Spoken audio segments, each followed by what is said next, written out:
सभी विद्यार्थियों का एक बार फिर से एनसीईआरटी एजुकेशन लैब में स्वागत है। तो आज का टॉपिक है JAC model question paper set 3 विषय सामाजिक विज्ञान कक्षा 10।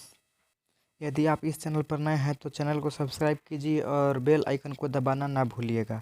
तो चलिए वीडियो को स्टार्ट करते हैं। इकाई 2 है भूगोल। पहले है बहुविकल्पिक प्रश्न, 1 अंकों का सही उत्तर का चयन करना है। तो 14 क्वेश्चन है नवीकरण योग्य संसाधन नहीं है। ए जीवाश्म ईंधन, बी सौर ऊर्जा, सी पवन ऊर्जा, डी जल। तो इसका सही आंसर होगा ऑप्शन ए जीवाश्म ईंधन। यह नवीकरण योग्य संसाधन नहीं है क्योंकि इस एक बार उपयोग करने के बाद यह खत्म हो जाता है। अब है नेक्स्ट क्वेश्चन 15 क्वेश्चन है भारत में प्रोजेक्ट टाइगर की शुरुआत कब हुई।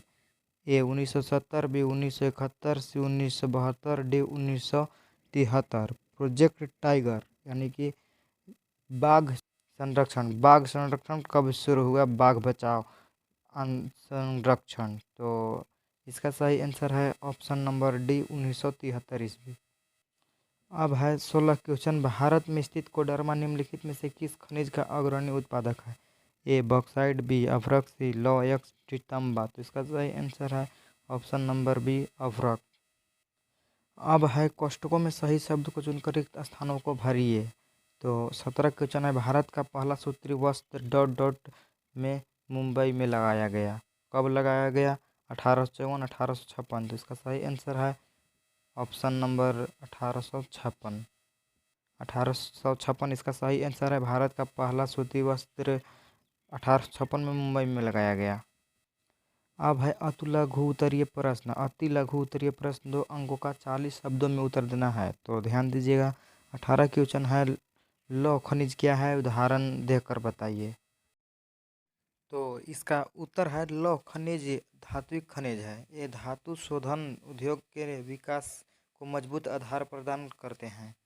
भारत अपनी घरेलू मांग को पूरा करने के पश्चात बड़ी मात्रा में धात्विक खनिजों का निर्माण करता है। यह किसी भी उद्योग, मकान आदि का नींव है। उदाहरण छड़, लोहा आदि। तो लौह खनिज एक धात्विक खनिज है दोस्तों, जो किसी भी मकान बना रहे हैं तो उसका नींव है, यानी कि आधार बनता है। जैसे कि लोहा से छड़ बनता है, छड़ से ही उसको मजबूत बनाया जाता है। तो ये किसी भी उद्योग का, मकान का या अन्य का यह नींव है, यानी कि आधार है। अब है 19 क्वेश्चन लघु उत्तरीय प्रश्नों में है। 4 अंकों का 150 शब्दों में उत्तर देना है। 19 क्वेश्चन है वन और वन्य जीवन संरक्षण करना क्यों आवश्यक है। तो इसका उत्तर आप लोग इस प्रकार से लिखेंगे। जैव संसाधनों का विनाश सांस्कृतिक विविधता के विनाश से जुड़ा हुआ है।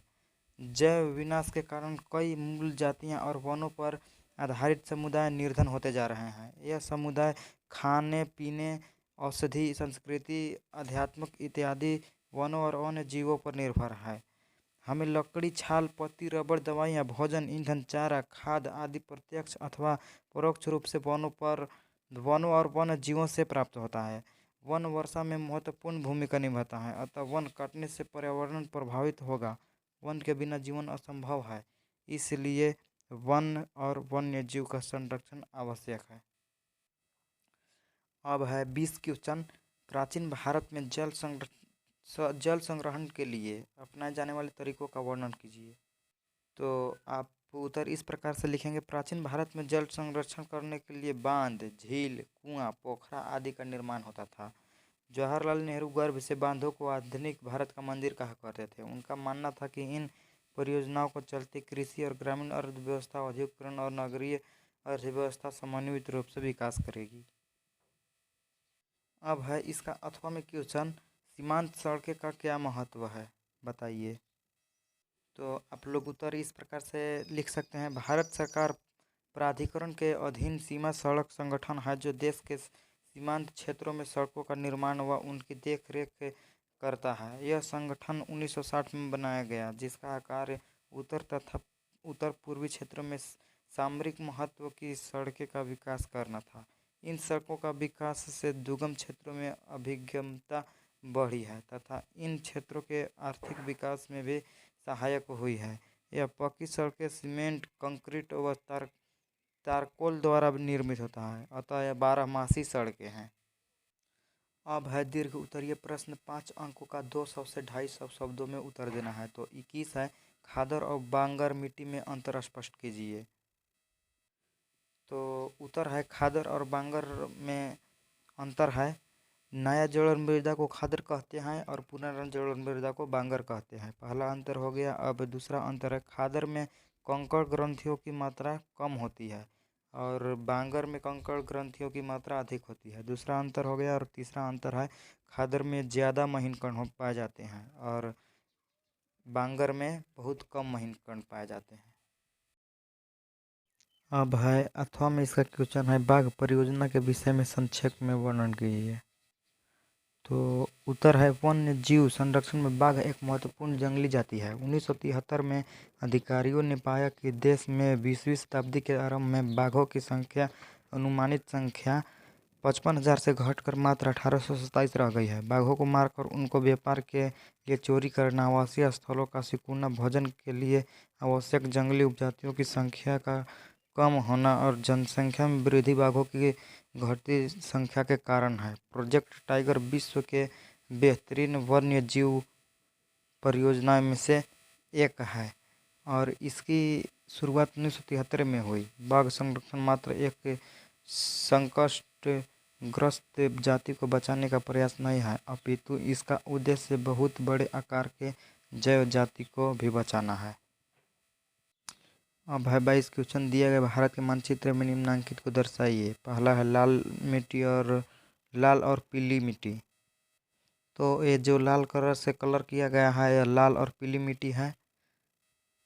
और दूसरा है कोयला के खाने। ये जो काला कलर से कलर किया गया है, ये है कोयला की खाने। अब है 23 क्वेश्चन दिए गए, भारत के मानचित्र का ध्यानपूर्वक अध्ययन कीजिए और क ख द्वारा प्रदर्शित जगहों का पहचान कर नामांकित कीजिए। तो मानचित्र आप लोग स्क्रीन पर देख रहे हैं। क और ख का नाम लिखना है। तो क है सॉफ्टवेयर टेक्नोलॉजी पार्क्स, तो इसका नाम है कोलकाता। आप लोग इसको कह सकते हैं कोलकाता, इसका नाम है कोलकाता।